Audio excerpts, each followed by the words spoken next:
Guess what I just finished reading? Yep, another Wings of Fire books. Ladies and gentlemen, and everyone in between, this is another prequel to the Wings of Fire series called Dragonslayer. And unlike last book review, I actually took notes. Admire my beautiful cheetah notebook. So, this is a prequel called Dragonslayer, and it is from the perspective of the scavengers. It starts off, by the way, I think there might be spoilers for the first book, but other than that, there really isn't anything that's super huge. So I guess, like, minor spoilers for the first book in the Wings of Fire series. But other than that, nothing too huge. Anyway. So, Dragonslayer, this takes, it's from the scavengers, aka the humans, perspective, which is cool. I like seeing how humans live, because from the dragon's perspective, it makes it seem like humans are so rare. But they actually aren't. There are, like, several cities. There's, like, the Indestructible City, which is known for, you know, being indestructible. It has weapons and stuff, to fight off dragons. But the Lord, aka the person in charge, is kind of a jerk. And then there's Talisman, which is run by Dragonmancers, which are basically a dragon cult. But they don't really believe, but they aren't faithful to the cult, I guess, if that makes sense. Like, they don't believe in what they tell people. Like, they tell people, oh, we're gonna sacrifice this person to the dragons so they don't eat us, but really they're just sacrificing that person so that they're out of their way. And that's actually what happened with one of our protagonists, and her name is Ren. She was actually sacrificed in the first chapter, because she had stolen the Dragonmancer's books. There are 3 Dragonmancers, by the way. She had stolen the Dragonmancer's books, and so she knew their secrets, and so they tied her on a stone to be left to the dragons. However, she didn't get eaten. In fact, she escaped and found a baby dragon, a baby skywing. That doesn't exactly look like a skywing. It's more pale orange, and I think with blue eyes, and she ended up naming it Sky. And throughout the book, she and Sky develop a relationship, and Sky learns English, which they call human in the book, and Ren learns dragon, and so they have, like, this kind of hybrid language of human and dragon, and it's really interesting. And much like the first prequel with Darkstalker, it's split into 3 point of views. Ren, which we just talked about, Leaf, which is Ren's brother, and he's like, and everybody doesn't say that Ren was sacrificed. They say that she was just eaten by dragons, because Ren is known for, like, she's like the troublemaker of the village. So Leaf is like, oh my god, seriously, she got eaten by dragons? No! And so then he's, like, really angry at the dragons, because him and Ren got along really well. What else was there? So he wants to slay dragons. His sister Rowan, who's older than him, decides to teach him how to fight dragons and stuff. And then the third perspective is from the perspective of Ivy, who's the daughter of one of the humans that slayed the Sandwing Queen that started the whole war in the first place. Queen Oasis, I think. She's the daughter of Heath. Oh, by the way, there are going to be spoilers for this book, if not the other books. Definitely spoilers for this book, though that's probably obvious. So, anyway, Ivy is the daughter of Heath, one of the scavengers that went and killed Queen Oasis, which is what started the whole war in the first book series anyway. So Heath is known as the Great Dragon Slayer, and it's all over the City of Valor. He's in charge of it, and there's, like, and everyone's like, oh my god, the Dragon Slayer, and people come to him for help, but he's not really noble or whatever. Heath, no, Heath is actually really pompous and kind of a jerk and cowardly. He makes it seem like he's brave, but he really isn't. He's only in it for the treasure. In fact, he loves the treasure more than he loves Ivy and her mother. Hydrate, people. It's important. Anyway, he loves Ivy. He loves Ivy and her mother less than he loves his treasure. And then there's his brother Stone, who actually killed the dragon. Heath wasn't the one that killed the dragon, Stone was, and it was more of an accident.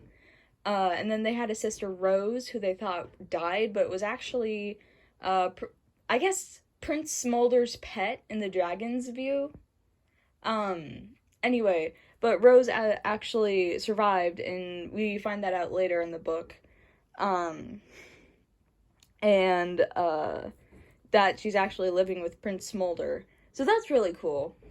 Something that I found, let me go to my notes. Alright, so something that I found kind of frustrating with this book was that it's split into different perspectives, and while that's cool, and it was cool to see them eventually, merge together, it was kind of frustrating because it's like Ren was the one that I liked the most.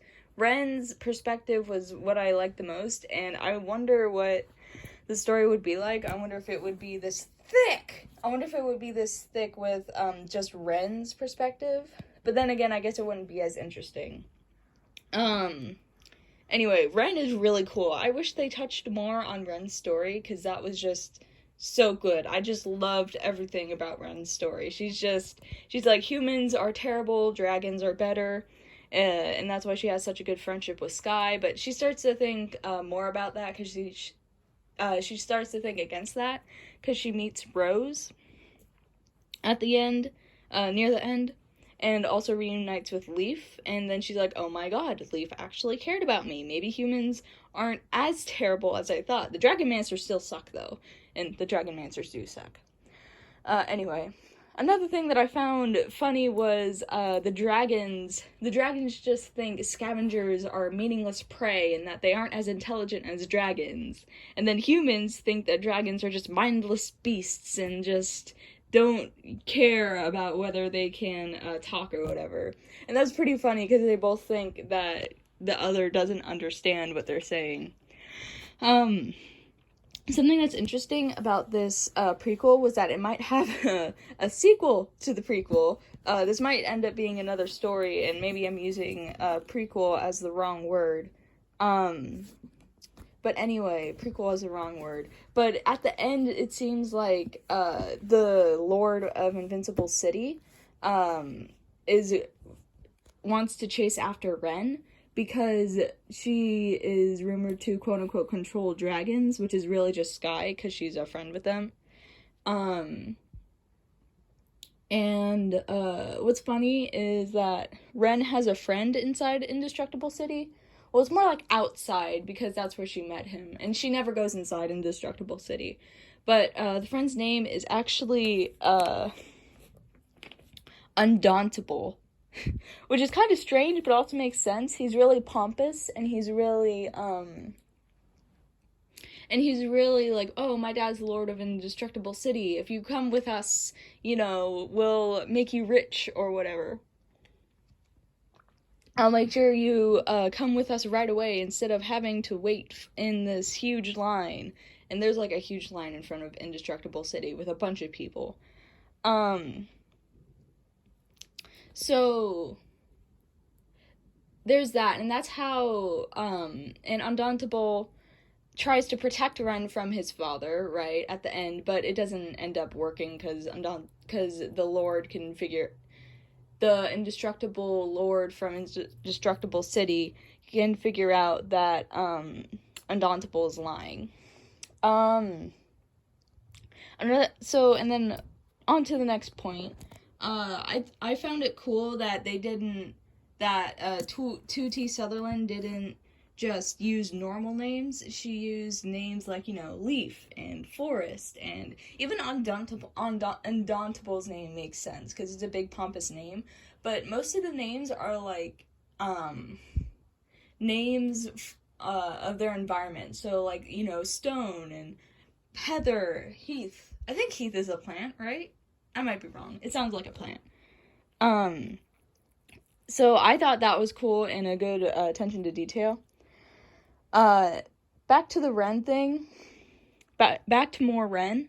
I like that she was able to speak dragon with Sky, because that was just really cool. I love that. And the fact that Sky could understand her, because you found Sky as a baby and they kind of like grew up together, and I thought that was just really cool.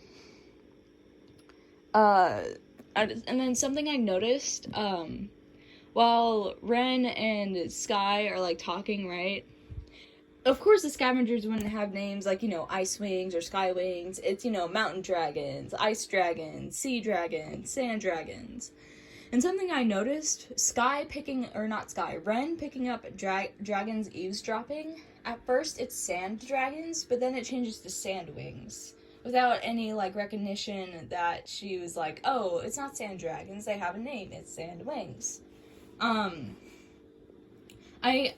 My figure is that she, you know, just assumed about that she just assumed that, okay, these growls are a bit different from Sand Dragons, because I figure, you know, like Sky, how she wouldn't know the difference, because Sky wouldn't know the names either, because, you know, he was a baby, and that when talking the growls of Sand Dragon, they thought that this growl meant Sand Dragon, but when it actually means Sand Wings. Anyway. So I just thought that was a bit weird. Oh, I'm too lazy to do this, but it turns out that Leaf is actually the scavenger that Clay plucked off the wall when he was escaping Queen Scarlet? It was Scarlet, right? I haven't read the first books in a while. But the Skywing Queen's palace, and and I actually corresponded the pages and read Clay's perspective versus Leaf's perspective, and I thought that was cool. I love it when books do that and pay attention. And then one last Sky thing, and then I'll go off. I love Sky's personality so much, because he's like, snails! Oh my god! Look at them! Snails are so cool! Animals are so cool! I'm a vegetarian, and I would hate to eat a rabbit, because rabbits are so cute, and I love that kind of personality that Tutti Sutherland put onto Sky. And yeah, that's this Wings of Fire book review. I told you this would be better. Like, it's longer than the last one, but I actually took notes, so it's better. And yeah, let me know. That's something I want to bring up.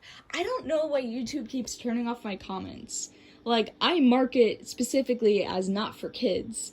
The only reason I could think of comments being turned off, because I'm not disabling them, the only thing I can think of is that I'm the minor and that they want to protect me. But I doubt that, because from what I've seen from other YouTubers, YouTube, and from what I've heard, YouTube doesn't do a good job following its rules and keeping up with it. So I'm sorry that comments are being turned off. I kind of want them. If anyone knows, like, I know mostly my friends and stuff are watching this. If you guys have any ideas, please, like, text me or something. Message me on Discord, because I have absolutely no idea why they're turning off my comments. But yeah, that was this book review. Thank you so much for watching. And until next time, this is Crazy Doodler saying goodbye. Bye.